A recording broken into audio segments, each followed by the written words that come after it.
Vamos a continuar con la siguiente plática.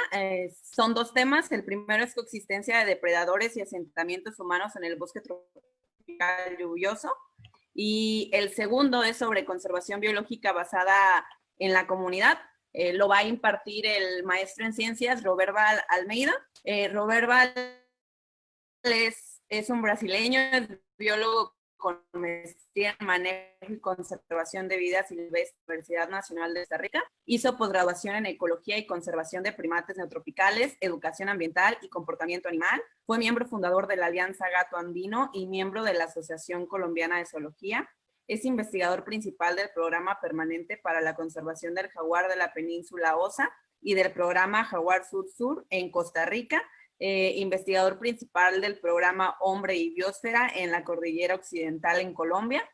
Actualmente está realizando sus estudios sobre la ecología del oso de anteojos. Es investigador principal del programa Uturuncu Kumari en la Amazona del Ecuador. También estudia la coexistencia del jaguar y el oso de anteojos. Investiga y promueve el modelo etnobiogeográfico Conservación Biológica basada en la comunidad en provincias biogeográficas de América Latina y el Caribe. Y bueno, los dejamos a continuación con Roberval. Hola, buenas tardes.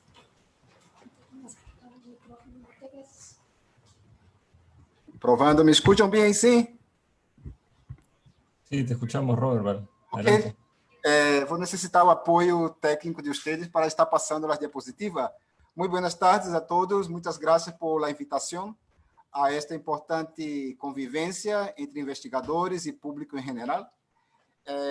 Hoje vamos falar de dois temas importantes em meu trabalho de vida em Costa Rica e Latinoamérica. Na primeira ponência, vamos contextualizar a coexistência, a vivência de vida silvestre, depredadores, em assentamentos humanos e em bosque tropical lluvioso do sul de Costa Rica. Bem, eu sou membro do Centro Socioambiental OSA, é uma pequenita organização não governamental no sul de Costa Rica. O centro vem trabalhando com a temática de conservação de jaguares há mais de 24 anos. Próximo.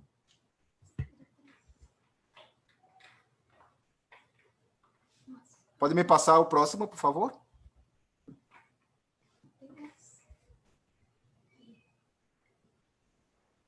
Ok.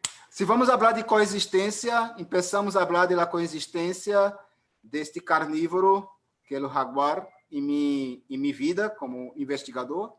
Há aproximadamente 14 anos, em meu processo de investigação com o tema de dieta em la coleta de excrementos do jaguar, tive uma sobrecontaminação de toxoplasma que me ocasionou a perda de 97% de minha capacidade visual.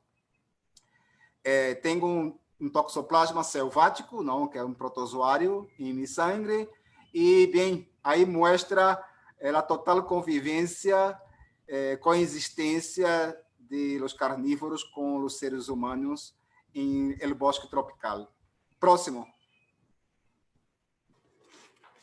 Muito bem. Se volvemos a falar de depredadores, não vamos à palavra em latim, que tem um significado muito expressivo de movimento, não de arriba para baixo sobre uma presa. Então, podemos definir desde um pequeno animal como este ibi, que é um reptil que temos acá na Península de Osa, como um depredador de insectos, até o grande crocodilo que também temos acá, que depreda delfines, tortugas e grandes animais. Então, é bueno ter em mente o que estamos falando, não? Que é um depredador. Próximo.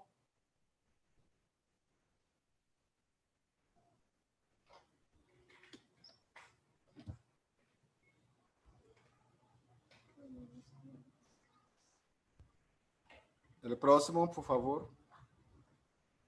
Ok. Também podemos definir o ser humano como um depredador, não? Aí temos outro aspecto que temos que considerar em esta exposição. Próximo.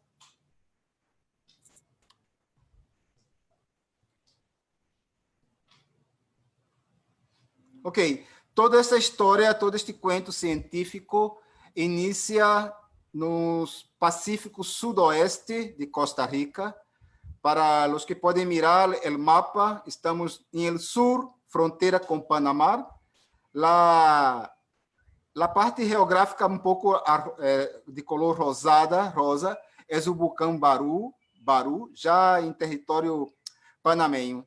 E na parte esquerda de sua pantalla estamos vendo a Península de Ossa, que é uma extensão do continente costarricense e que mantém uma cobertura de bosque tropical lluvioso. Próximo. Sim. Ok. Sí, Temos está. Ok, perfeito. Já estou me ubicando no sistema. Então, a península está coberta de bosque tropical lluvioso, que é um dos poucos remanentes em todo o Pacífico, na vertente pacífica de Centroamérica. E apresenta uma série de associações de vegetação, desde zonas de manglar, que é uma grande extensão de manglares, bosque inundável e bosque de altura. Então, se temos uma complexidade de ecossistemas que fazem parte desse complexo bosque tropical lluvioso do Pacífico. Próximo.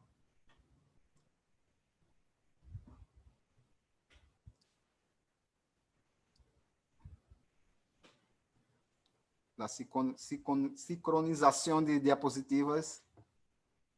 O próximo, por favor. Ok. A Península de Ossa é considerada um hotspot, um ponto caliente de biodiversidade entre os 20 e tantos que há no planeta, tanto biodiversidade terrestre, continental, como aquática, marino-costeira. E esta grande biodiversidade é consequente desta biogeografia única que tanto a fauna e flora que bajaram do norte, como a flora e fauna que subiram desde Sudamérica, se encontram em este pedaço do continente, do istmo mesoamericano. Próximo.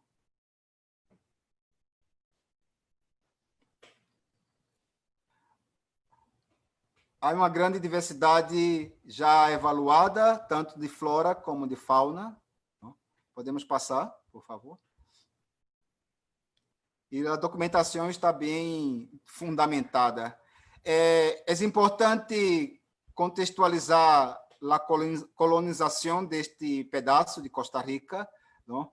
É como considerado a última fronteira, onde encontramos vários fatores sociais que influenciaram e influenciam, todavia, na temática ambiental deste pedacito de Costa Rica. Próximo.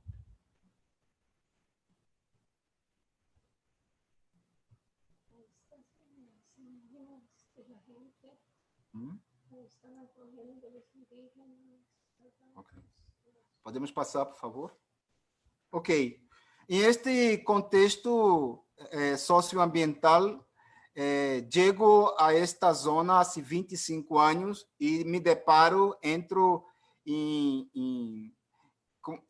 encontro esta relação, um disparate, uma relação não harmônica entre grandes carnívoros, não grandes depredadores, como o jaguar e o puma, com as comunidades locais. Este foi o cenário que encontrei na Península de Ossa há 25 anos atrás. Então, é bueno como mencionar este momento, porque vamos falar de episódios nesta ponência, vamos falar de vários episódios para deixar bem estabelecido este processo de conservação e coexistência. Para entender toda esta dinâmica ecológica e social, estabeleci uma metodologia todavia antiga, não tínhamos as câmaras trampas na época, não? Somente há pouco tempo chegaram a ser usadas em el proyecto, pero utilizamos por muitos anos o conteo de huellas, não? La morfometria de huellas para diferenciar indivíduos em vários sectores da zona. Luego, também estações olfativas, as famosas estações olfativas que utilizávamos antes com vários produtos, como urina de bobcat, utilizamos alguns tipos de aromas, perfumes, e, bem, solamente há poucos anos começamos o uso de câmaras trampas. Próximo. Ok. Para esta investigação em particular, esta é a Península de Ossa. O que estão mirando aí de color verde, claro, é o Parque Nacional Corcovado, e delimitei minha zona fora, na zona de amortiguamento da buffer zone do Parque Nacional Corcovado. Então, estabeleci 3 sectores, não? Sectores colindantes ao parque, o território indígena, que é de la etnia Nobi, que são os indígenas que vivem no sul de Costa Rica, e um setor que estava não colindante com o Parque Nacional Corcovado. Próximo. Então, em esta zona, começamos a ser uma série de avaliações, não, através de busca de índices de abundância, não, através das huellas das espécies de felinos, não, nossos depredadores. Aí temos as 6 espécies. Quando cheguei allá, não tínhamos a evidência todavia de leopardos tigrinos. Hoje em dia já temos. Então, hicimos avaliações, não? O gráfico, as cores de negro, gris e branco mostra a diferença em os 3 sectores para as 6 espécies de depredadores, de felinos. Não? Passamos, por favor. Tanto em época lluviosa como em época seca. E nos especificamos em as 2 espécies de felinos grandes, não, dos grandes felinos, puma e jaguar, e também diferenciamos a abundância através de suas huellas. Recuerde que não tínhamos câmaras em esta época, e todavia utilizamos a rastreio de huellas, não? E diferenciamos a abundância das 2 espécies em os 3 sectores. Ok?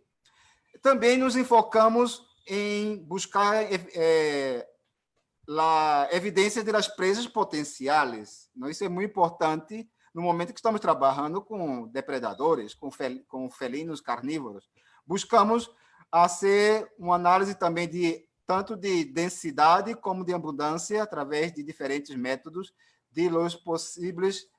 das possíveis presas potenciais dos carnívoros. Passamos?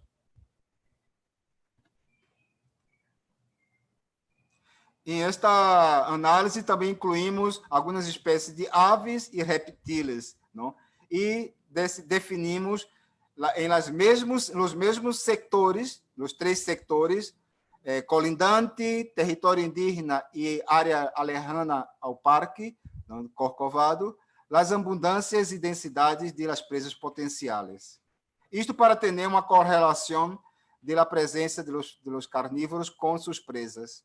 Passamos?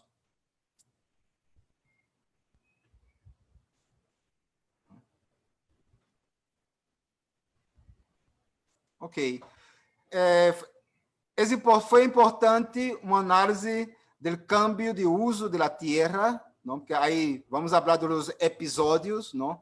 A península passou por vários episódios que posteriormente vamos detalhar, mas esta análise foi feita para determinar sua relação com os carnívoros estudados. Próximo.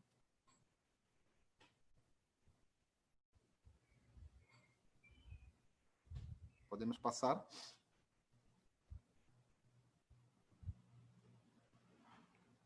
Ok.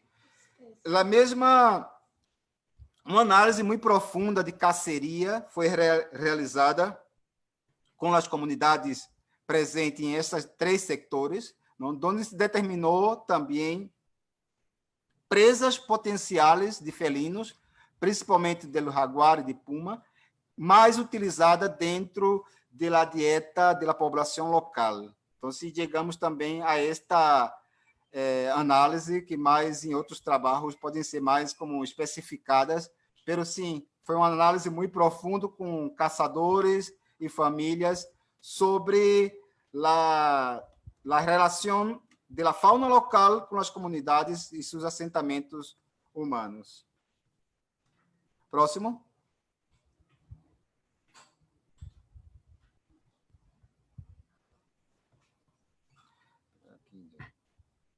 Ok. Dentro desta análise de relações com o câmbio de uso da terra, analisamos o uso da madeira, não? O uso de espécies florestais madeiráveis. E, dentro das avaliações de abundância, de índice de abundância, descobrimos que tanto o puma como o jaguarundi foram bem tolerantes a estes câmbios de uso da terra, encontrando seus índices de abundância, todavia, em zonas bastante perturbadas por la deforestação em todo o entorno do Parque Corcovado. Passamos.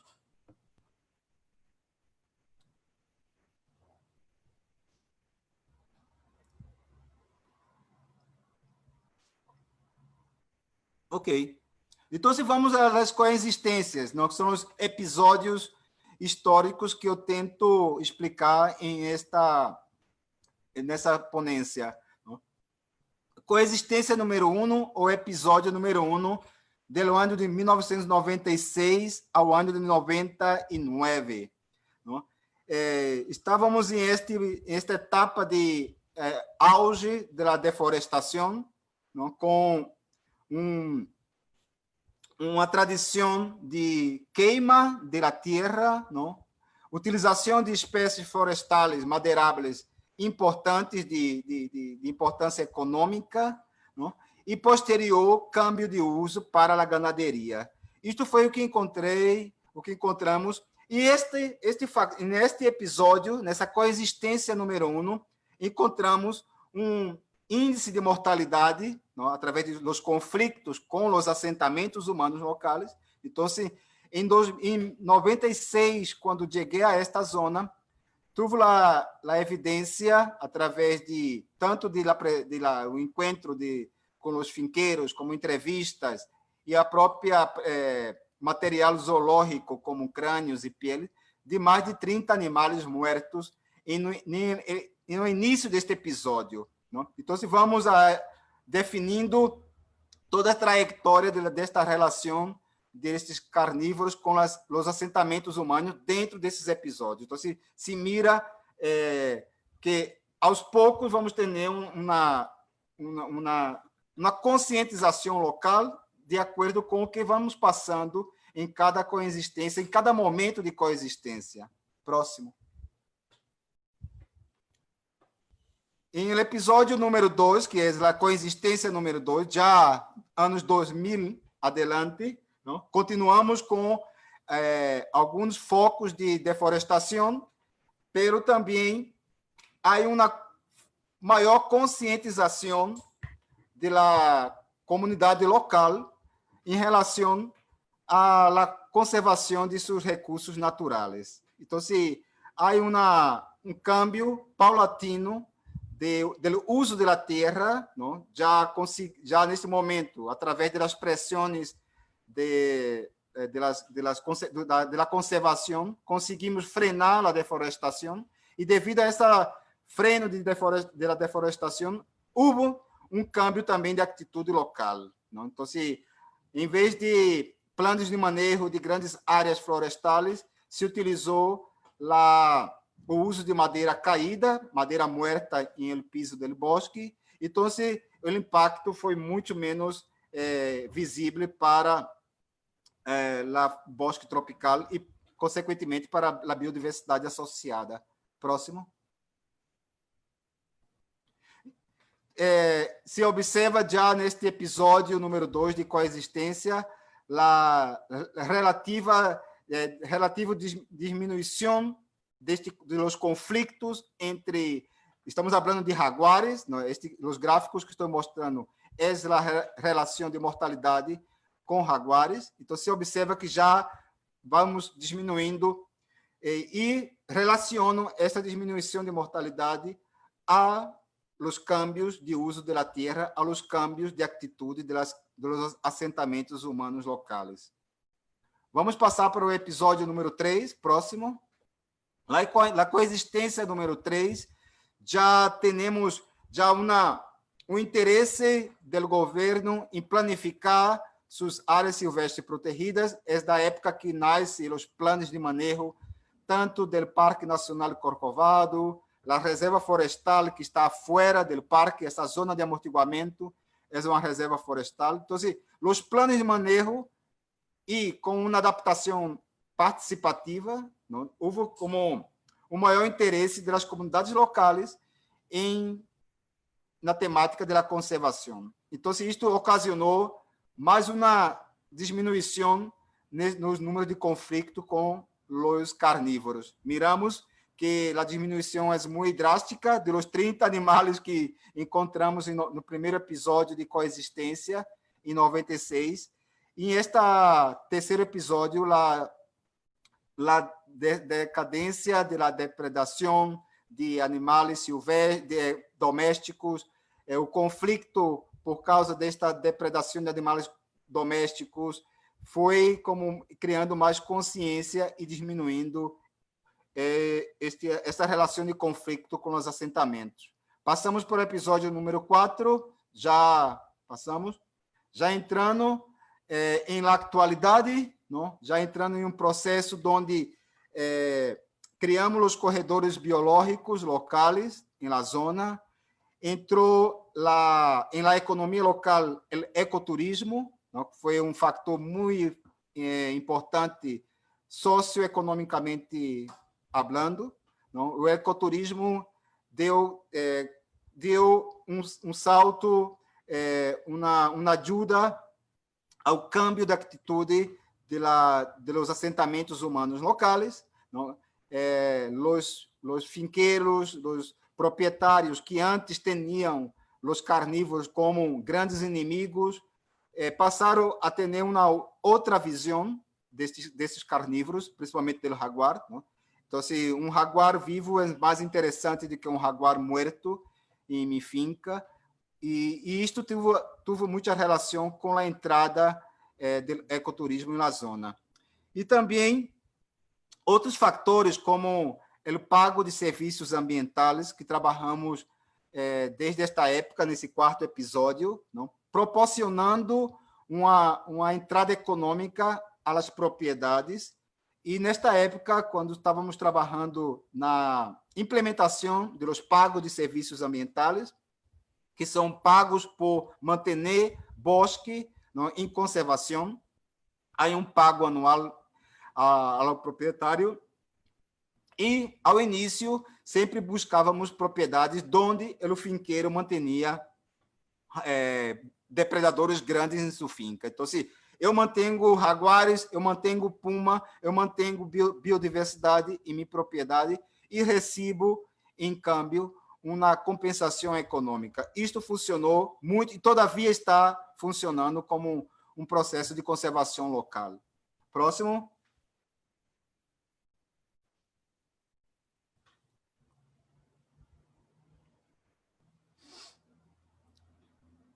Ok.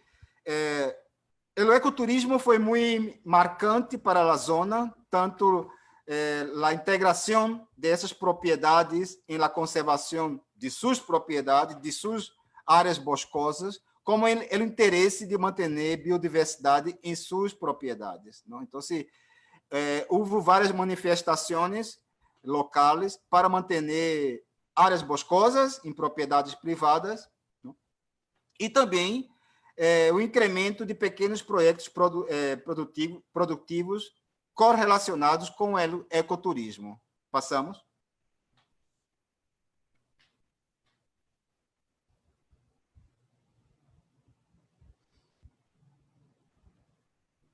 Ok. Então, aí estamos aí vendo exemplos de iniciativas comunitárias que enfocaram, não, este câmbio de atitude, esse câmbio de visão de sua área boscosa, da biodiversidade local, direcionando esta diversidade, este valor ecológico a uma situação de entradas econômicas. Não? Então, há um câmbio total, onde hoje observamos projetos muito direcionados à conservação, não? E à entrada de turistas para visualizar esta conservação. Não somente o turista chega à zona para mirar vida silvestre, para ter uma oportunidade de estar em uma zona natural, mas também o turista vai encontrar em esta zona, busca esta relação das comunidades com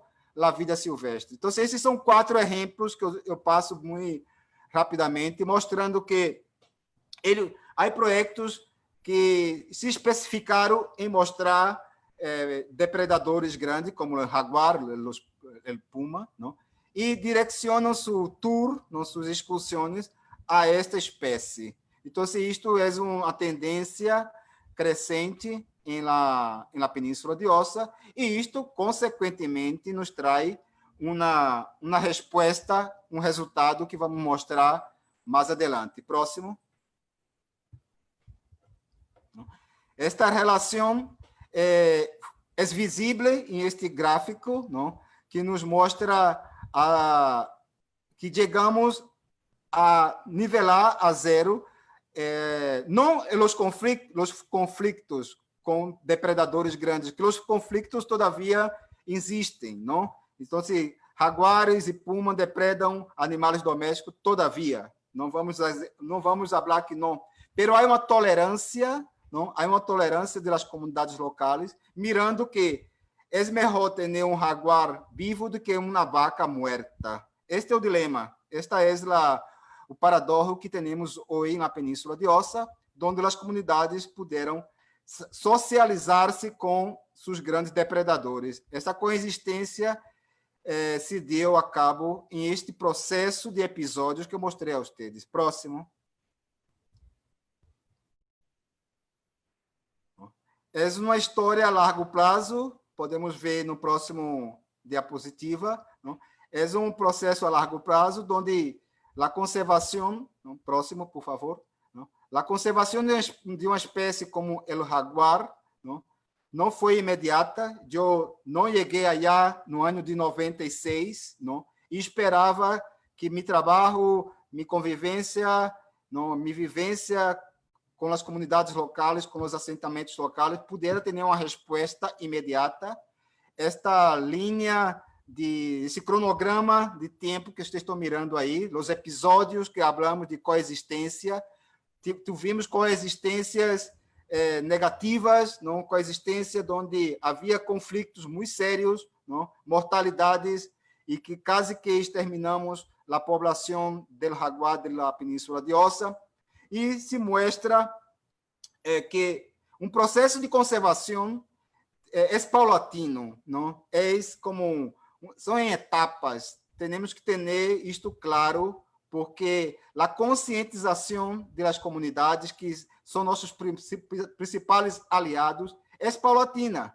Hoje em dia, quizá, esses episódios são mais curtos, não, devido à tecnologia que temos. As comunidades hoje têm suas próprias câmaras trampas, não? Comunidades fazendo monitoreio biológico. Há uma diferença dos episódios passados que convivi na Península de Ossa. Então, essa experiência, para finalizar, não, considero que é uma experiência exitosa de 25 anos, e espero que essa experiência seja como replicada em outras zonas, como na Cordilheira Ocidental de Colômbia, com outra espécie, outro carnívoro, que encontro com as mesmas problemáticas de conflito com comunidades, e, quiçá, essa experiência com o jaguar da Península de Ossa, que foi exitosa, não, que considero exitosa, pode ser transferida para outros cenários latino-americanos, com outros depredadores latino-americanos. Próximo. E essa experiência está disponível em meus canais sociais, aí está a direção eletrônica, próximo, para qualquer consulta. Mais adiante, vamos falar dessa experiência, pero em uma ampliação latino-americana, não? Esta relação de comunidades fazendo conservação, se cria um modelo que denominam conservação biológica baseada na comunidade e que podemos falar agora na próxima ponência. Passamos para a próxima ponência. Aí está o contato, não? Que logo podemos repassar para aqueles que queiram ter mais informações sobre este trabalho na Península de Ossa. Entramos na ponência de conservação biológica baseada na comunidade. Espero que seja desta maneira, sim. Nós vamos direto à ponência e logo vamos ter chance para as perguntas. Ok. Há toda uma trajetória, não, que se vê em este gráfico, não? Há toda uma trajetória de vida em Latinoamérica, com minhas vivências em países e situações latino-americanas que me levaram a criar este modelo de conservação. Vamos passando. Próximo.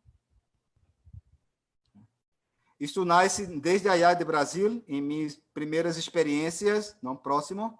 Não. Ok. Esta observação, ok, nasce allá em Brasil, na Amazônia brasileira, no Parque Nacional Anavilhanas. Tive a oportunidade de ter uma convivência de muito tempo, mais de um ano, em esta situação de vida silvestre, natureza, e ver as relações do homem com esta realidade natural. Passamos? Passamos. Então, se observou em este princípio de minha carreira de biólogo, passamos? Próximo. Uma relação das comunidades autóctonas que estavam allá presentes em Anavilhana, não os tucanes, não? É uma etnia local, os tucanes. E também observei comunidades não autóctonas, não, vivendo sobre o mesmo tipo de ecossistema amazônico. Então, esta dualidade de situações, esta dualidade de relações, foi o que me levou a pensar, não, sobre esta relação do homem com sua paisagem natural, o homem com seu entorno. Então, se criou este paradigma, não? Com esta pergunta em minha cabeça há mais de 35 anos atrás. Passamos, próximo. Passamos. Então, esta dualidade é que me hace questionar as relações, não? Do homem, não? Esta relação em outro aspecto de uso do ecossistema amazônico, não? Me hizo reflexionar por que uma zona com mais de 10.000 habitantes indígenas que estão allá há mais de 10.000 anos mantinham todavia um ecossistema intacto, não? Com fauna presente, e por que os mesmos ecossistemas com uma presença humana atual havia um desequilíbrio, havia uma perda de biodiversidade, uma perda de cobertura, e se mostrou esta relação, esta dualidade. Próximo, passamos. Então, esta é a base do modelo conservação biológica baseada na comunidade. Passamos, por favor.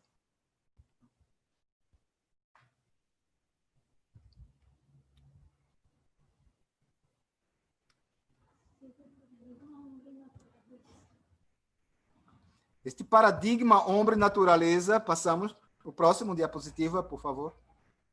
Ok. Então, este paradigma é a criação, é o fundamento filosófico, não, do modelo de conservação biológica baseado na comunidade. Ok. A definição é sencilla, mas também complexa. São manifestações comunitárias. Podemos ter manifestações de indivíduos, de famílias, de grupos organizados, grupos não organizados, comunidades que nasce em seu seno próprio a manifestação de conservar seu entorno natural. Então, estamos falando de conservação que nasce das próprias comunidades. Não? Não, são manifestações que não têm influência acadêmica, não têm influência de instituições, mas sim que nasce da própria comunidade. E esta observação eu comecei a observar em todo o entorno latino-americano. Não? Manifestações próprias. Passamos, por favor. A próxima.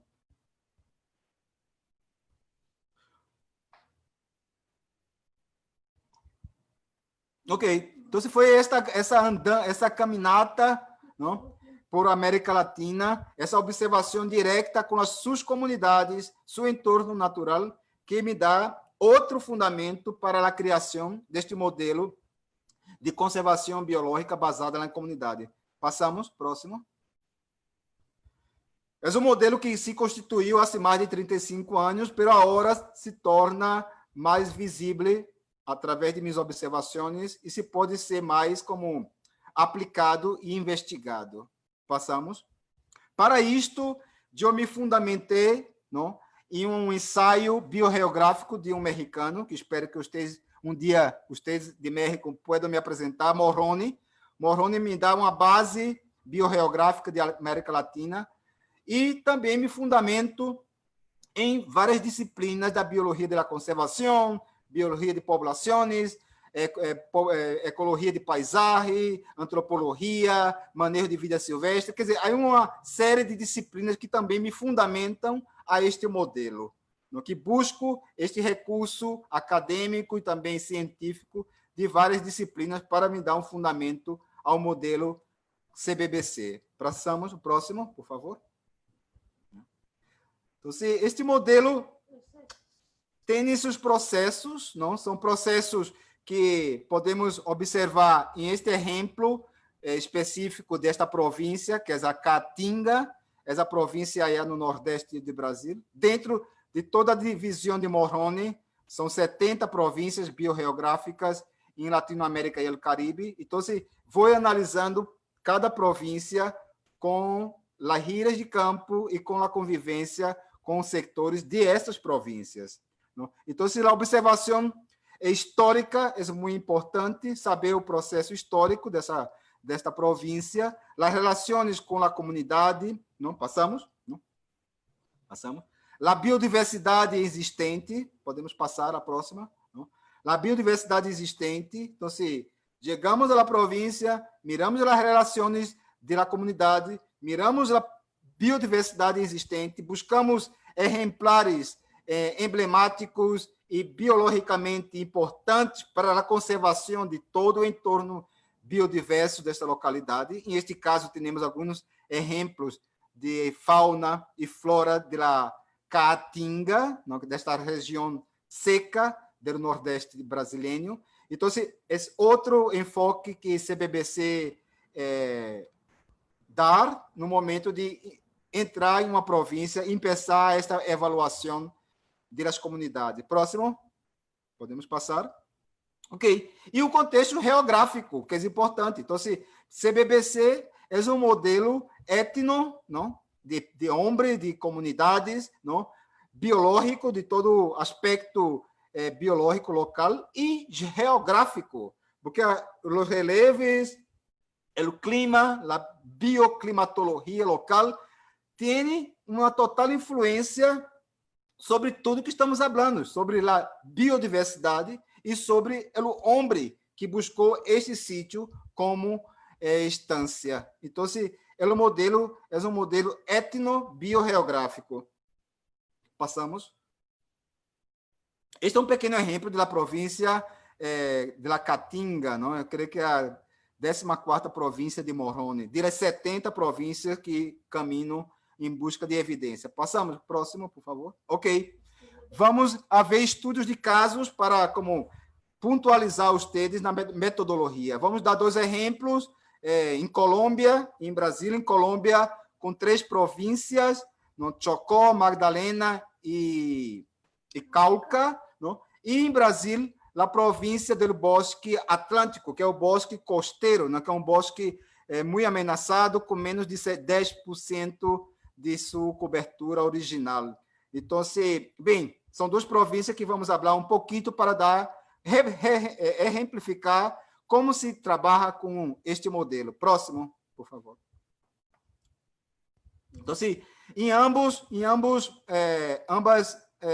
zonas, não? Em províncias diferentes, em Colômbia, não? Em Brasil, buscamos os mesmos fatores, não?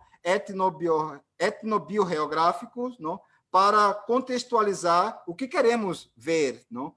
Qual é essa relação homem, biodiversidade e geografia, espaço geográfico, não? Como se dá esta relação e como o homem, como as comunidades, como o indivíduo e seu coletivo interpretam esta convivência com a biodiversidade e com sua geografia. Então, se isto se observa, não, como um satélite, como um sobrevuelo, se observa esse contexto com literatura para logo entrarmos em campo. Passamos.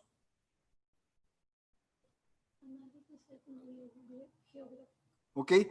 Hacemos uma análise etnobiogeográfica, não? Vamos passando para adiantando a ponência, não? E esta análise é importante enfocar a parte histórica, como eu falei. Passamos, o próximo, por favor. É importante enfocar não somente o que encontramos na situação imediata, mas também alguns fatores históricos que são importantes, não? Ver os episódios históricos, não? A biodiversidade, como já disse, buscar a fauna e flora que são como importantes para que nos dê uma visualização desta relação. Próximo. E seus aspectos geográficos com um pouco mais de detalhes. Podemos passar? Não? Ok. E buscamos como referências mais importantes. Então, nesta diapositiva, hablamos de cenários e como se trabalha com essas informações locais, não? E também externo. Então, temos indivíduos, informantes claves indivíduos, organizações não governamentais, instituições. Esta é a fonte de informação que buscamos, tanto locais como externas. Não? Locais é que vamos encontrar na própria província, na própria comunidade, e externa é que vamos encontrar em el contexto nacional deste país que estamos visitando. Próximo. Estamos falando da metodologia de como se aplica CBBC, ok? Os informantes claves, não? Importantíssimo, porque a gente está acostumada a buscar informantes claves e se detêm a pessoas que já estão acostumbradas a passar informação. Temos que ter uma ideia de informantes claves aleatórios. São aquelas pessoas que encontramos dentro do trabalho de campo, independente de serem informantes claves, não? É a pessoa que tomamos um café, não encontramos em um transporte público. Essas pessoas, às vezes, nos dão tanta informação como um informante clave. Então, temos que ter cuidado com a informação que coletamos somente com os informantes claves. Isso se dá também, próximo, com as organizações, não? Organizações locais, não? Então, temos que ter esse cuidado de buscar mais profundamente os pequenos grupos que estão trabalhando localmente, os grupos de cafeteiros, o grupo de indígenas, pessoas que estão fazendo pequenos trabalhos comunitários. Esta gente tem tanta informação como as grandes organizações não governamentais, não? E que sabe mais, porque são eles que vivem lá, são eles que vivem em suas veredas, são eles que vivem em suas comunidades, são eles que têm esta relação próxima com o seu entorno natural. As organizações externas estão allá em poucos momentos de seus como trabalhos de campo, pero as organizações locais são muito importantes para contextualizar a informação que queremos dentro da metodologia. Passamos? As instituições também são importantes dentro da metodologia. Próximo, não? A búsqueda dessa informação, porque a visão de uma instituição é, às vezes, errônea, então temos que ter muito cuidado ao ter a informação de instituições e mirar esta linha de tempo dentro do sítio, dentro das comunidades. Por exemplo, em Colômbia, miramos processos marcantes, não? Episódios marcantes, como a guerrilha, não? Um fator ponderante muito forte dentro do contexto de conservação. Não? Então, temos que contextualizar esses episódios dentro do que estamos fazendo nas províncias. É um estudo histórico. Passamos? Como se vê também allá no Bosque Atlântico, o próximo, não?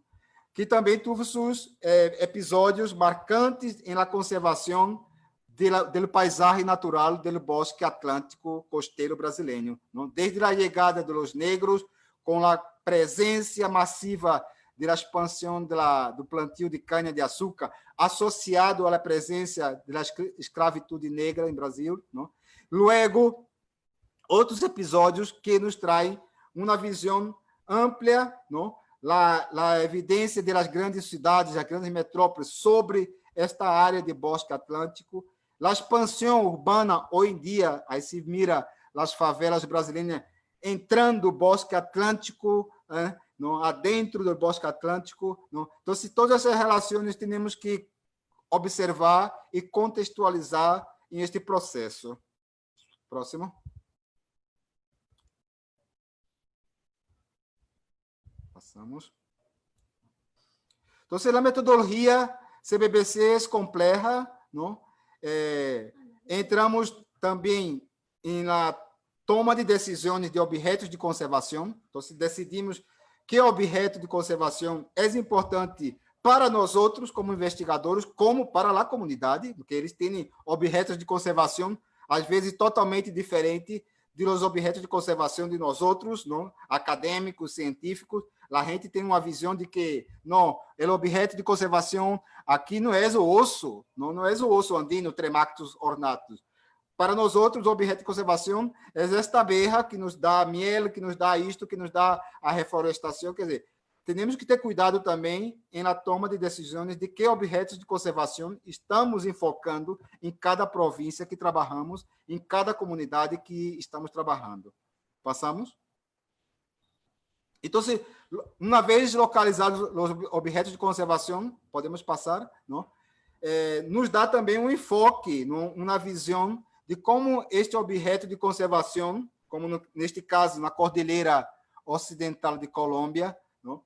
Nos dá um enfoque de qual é esta relação deste objeto, não? Com todo o seu entorno. Podemos ter um carnívoro grande como o osso, mas também podemos ter o mono Leontopithecus rosalia, esse mico-leão dourado, não? Que tem outro contexto, não é um carnívoro, não está no ápice da cadeia, mas tem um contexto como um símbolo, um representante simbólico, não? Que também serve de objeto paráguas, não? E vem trazendo consequências para a conservação, não? A criação de áreas protegidas, não? E todo o processo gigantesco de educação ambiental. E o próprio mico-leão, Leontopithecus, hoje em dia é a representação da conservação de todo o bosque costeiro brasileiro, todo o bosque atlântico brasileiro, não? Apesar de que sua distribuição seja limitada a um setor do bosque atlântico brasileiro, pero a representação foi tão ampla que nos ajudou a criar o movimento SOS Bosque Atlântico, Mata Atlântica. Então, temos que pontualizar e contextualizar esses objetos de conservação. Passamos? Estamos já dentro da metodologia, todavia, há outros processos. Passamos? Qual é o próximo? Não? Então, se temos uma metodologia muito precisa, que são as avaliações socioambientais rápidas, não? Onde podemos, como investigador, observar, não solo, eu, Robert Ball, vou e observo, não? Vou com minha libreta, vou com minha câmera, vou solo e observo. É uma avaliação rápida, investigativa, mas também posso ampliar esta investigação rápida, esta avaliação às comunidades e a ser uma avaliação socioambiental rápida, participativa, onde aí involucro toda a comunidade em sua própria autoanálise análise de conservação. Próximo. Ok. Podemos passar na segunda e terceira diapositiva, não? Estamos falando exatamente das avaliações socioecológicas. Aí está o processo participativo, que é mais complicado, não? Onde temos que ter uma certa convivência já com as comunidades, com esta província, com essa comunidade em particular, para que a comunidade em si responda seus próprios argumentos de conservação. Não? Então, o que vamos fazer é sacar o investigador de área, não? E deixar a comunidade responder o que eles estão fazendo, eles próprios. Não? Como nasceu esta iniciativa de conservação? Que avanços, que problemas tem no decorrer dessa manifestação comunitária, não? E que vantagens eles têm com esta conservação. Não? Se conservo um afluente de um rio, numa nascente, se conservo a berra, que vantagens esta comunidade tem com esta manifestação própria que nasceu dentro da comunidade. Então, a comunidade faz sua própria análise, não? De sua manifestação. E é muito bonito, porque eles, às vezes, não têm esse conceito de que eles criaram este modelo. Eles próprios são criadores de um modelo que traz vantagens não somente à comunidade, mas também à província, como também à nação, a um grande ecossistema e ao planeta, não? Porque comunidades aí em uma vereda em Colômbia conservando a berra está ajudando a conservar o planeta em geral. Passamos? Podemos passar? Ok, aí vamos buscando as alianças, não? Que em muitos lugares já estão estabelecidas, comitê, gestores, grupos de monitoreio, associações. Então, às vezes já está bem estabelecido estas relações sociais e são agentes de informação e são aliados para este processo. Passamos?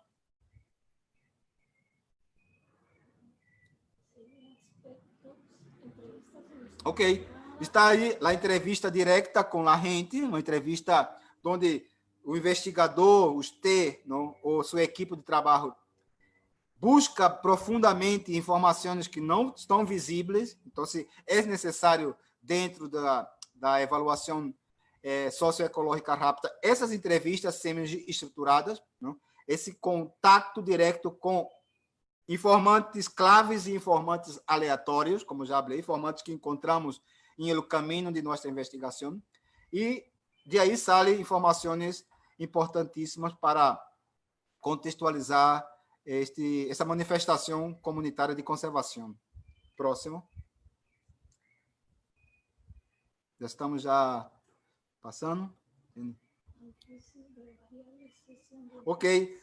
Hacemos algumas análises de variáveis, não? Então, é importante que a própria comunidade mapeie, haga seu mapeio, não? Que estamos fazendo nós outros. Eles, não, às vezes, não têm isto bem claro. Então, no momento que eles põem em seus mapas, não são mapas geográficos, mas mapas de pensamento, de conhecimento. Então, é importante que a comunidade observe o alcance geográfico de sua manifestação de conservação, não? Que às vezes não está claro para eles. Estamos conservando nossa comunidade, mas esta manifestação tem uma relação com outras comunidades. Então, é importante esta contextualização comunitária, esse mapeio comunitário.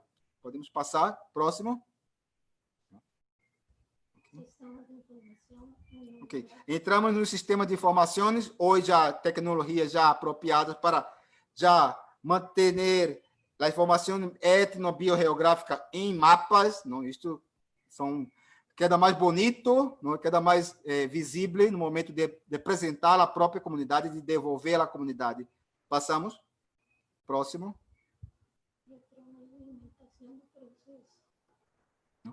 Temos que ter a retroalimentação, não? Quer dizer, a informação que se coleta solo como investigador ou com a participação comunitária, temos que retroalimentar para perguntar se a informação que está aí sistematizada é a informação verdadeira, é a informação que a comunidade quer passar a sua própria comunidade e a outras comunidades. Então, esta retroalimentação em forma de reuniões, talheres, é importantíssima. Este é o processo já quase finalizando todo o processo de CBBC. Próximo. E a devolução, não?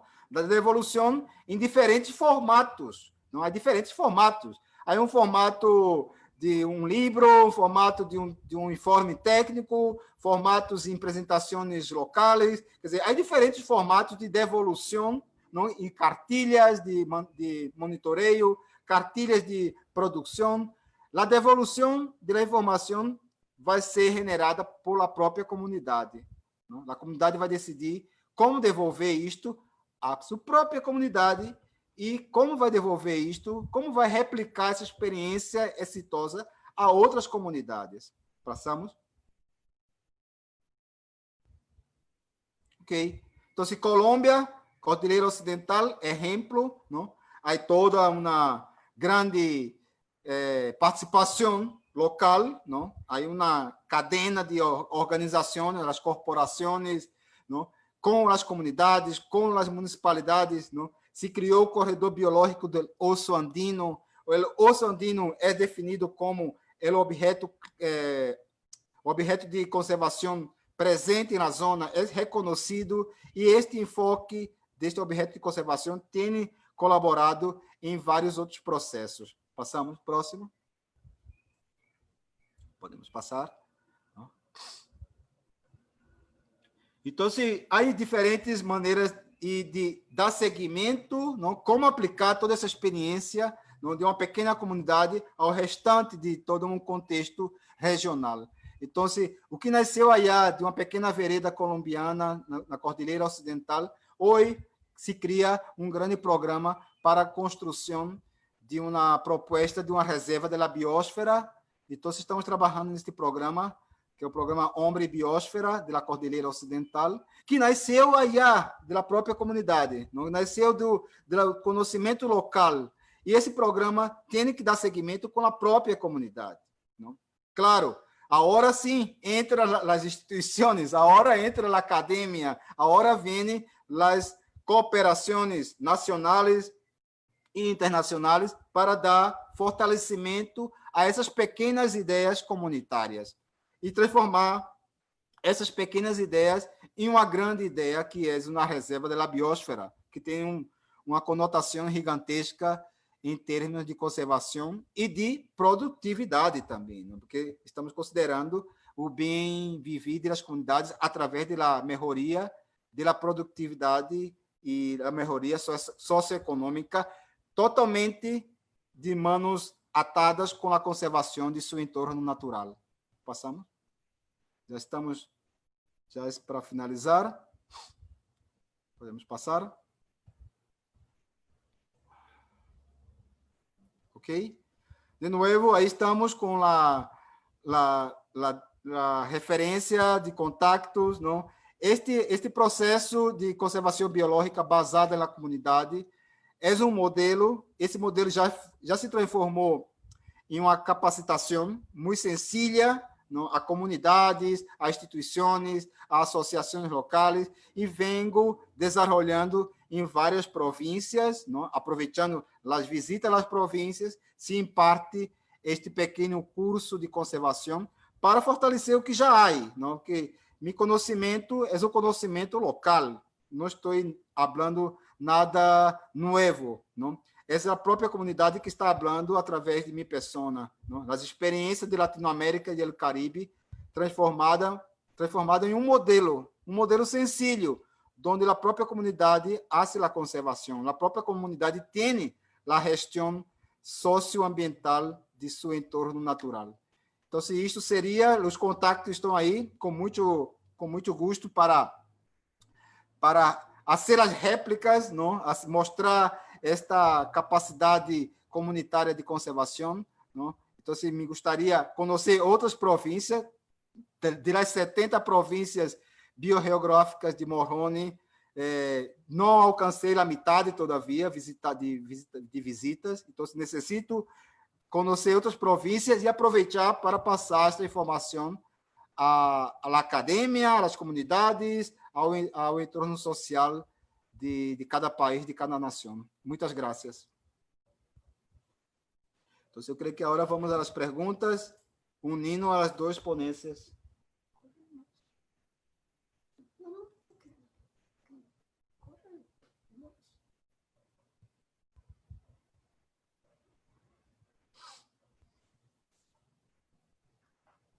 Espero que tenha sido do agrado de todos. As duas ponências que são ponências que têm relações, não? É pura conservação Listo. comunitária. Una disculpa, Robert, andaba teniendo un poquito de problemitas con el internet. Nicolás Galvez hace la siguiente pregunta. ¿El pago se hace solo por evidencia de presencia? Sabemos que la probabilidad de detectar carnívoros en general es muy baja. ¿Qué pasa si en una finca no hay evidencia de presencia? ¿Nos podrías compartir si han enfrentado estas situaciones y qué decisiones se toman con respecto al pago? Ok, esse pago de serviços ambientais é um programa do governo, não? É um programa que vem do Ministério de Ambiente, de Energia e Ambiente de Costa Rica, e o pago não direciona a propriedades com presença de felinos, não? É conservação de bosque, não? É conservar, o proprietário tem que se responsabilizar pela conservação deste pedaço que ele está falando. Se eu tenho 200 hectares em minha finca e quero conservar 100 hectares e pongo os 100 hectares em pago de serviços ambientais, não está condicionado à presença de felinos.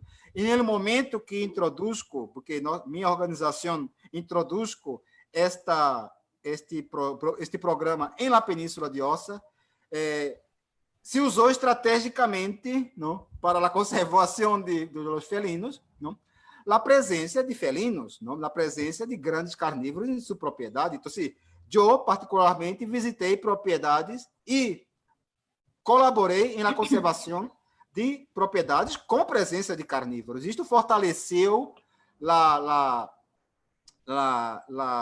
o contrato com o governo. Isto favoreceu em este momento, não? Pero não estamos obrigatoriamente relacionados com a presença ou ausência de felinos, pero sim com conservação e responsabilidade em conservar este espaço boscoso. E se há felinos, melhor. Preguntaba por ahí, nada más que no me carga el nombre de la persona que preguntó. Espérame, dame unos minutitos. No, ya no me cargó. Mencionaban que si llegaban a haber conflictos por choques de zonas territoriales entre pumas y jaguares, preguntaban también por ahí. Bem, esta relação de puma, de dois grandes carnívoros, eu observei, mas não quedou muito claro, não, a pergunta em si, não, pero não foi analisado este conflito de jaguares e pumas. Eu localizei tanto em excrementos, em heces de jaguares, a presença de pumas, como também em excrementos de puma, a presença de jaguares. Então, há uma competência forte dos dois depredadores em este bosque tropical, não? Porque estão comendo as crias um do outro, não? Então, há uma limitação de território, há conflitos, pero muito pouco observado, solamente em este exemplo de encontrar em seus excrementos a presença de ambas espécies em ambos os excrementos.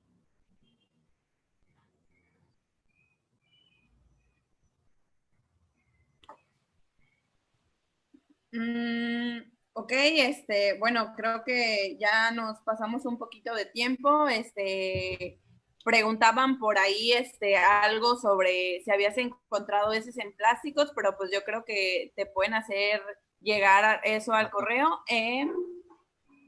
La última pregunta, que sí está más relacionada al tema, es: en las comunidades donde se aplicó el modelo, ¿se presentaron conflictos de intereses por algunos miembros de las comunidades o se llevó todo?